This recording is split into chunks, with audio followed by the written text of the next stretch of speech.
welcome back. You keep up to speed with refrigerant regulations in your free time, right? Well, we didn't think so. Certainly not going to be me. So luckily, McCullough Heating and Air Conditioning has you covered, and owner Al DeAndrea is here to tell us about how new changes could affect homeowners. Good morning to you, Al. Morning, Rosie. How are you? I'm just so grateful for your brain this morning because we've got other things that we're concentrating on besides refrigerants. So let's talk about what happened on January 1st. The EPA banned R22 refrigerant, and that goes way over my head. But tell us about how this actually affects us as homeowners. Sure.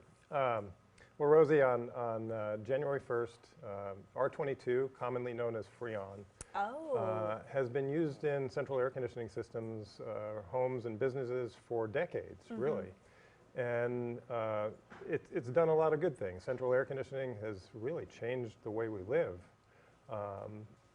I think it makes Texas more bearable, 100, especially in the summer. Absolutely.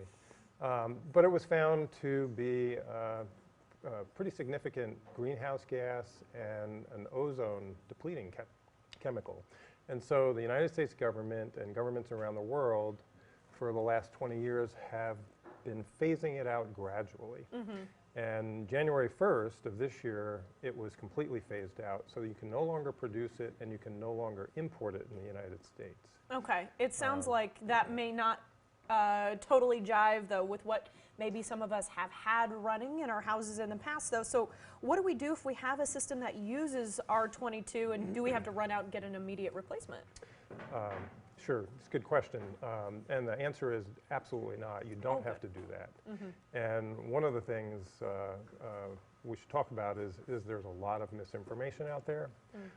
In fact, one of our industry's most popular magazines just came out with an article about all the fake news out there about the R22 phase out. There are homeowners and businesses being told that it's illegal to use R22 now, and that's nothing could be further from the truth. If you have an existing Freon-based system and it's in good repair, you should be able to use that for years to come. Oh, okay.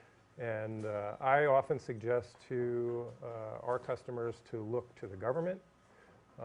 You know, don't necessarily listen to others telling you what you can do and what you can do.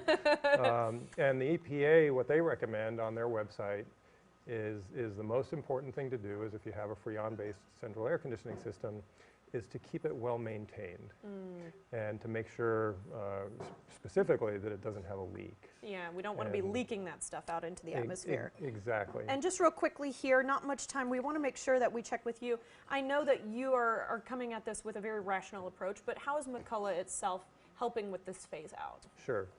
The important thing, the thing we're really trying to do is educate our customers so that they can make good decisions. And we're also putting in place some special inspections geared towards R22 that make it economical for people to check at least annually that you don't have a leak. The price of Freon hasn't moved. It's gone up about 10 or 12 times in the last 20 years. Wow. 12x.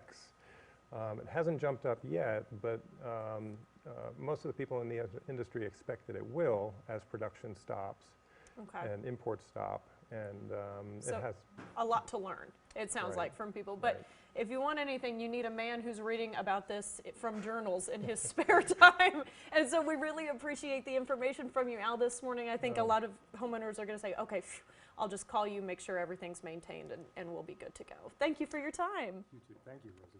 For more information on McCullough Heating and Air Conditioning, check out their website, such a good website name, coolmenow.com, or call 512-862-2954 for more details.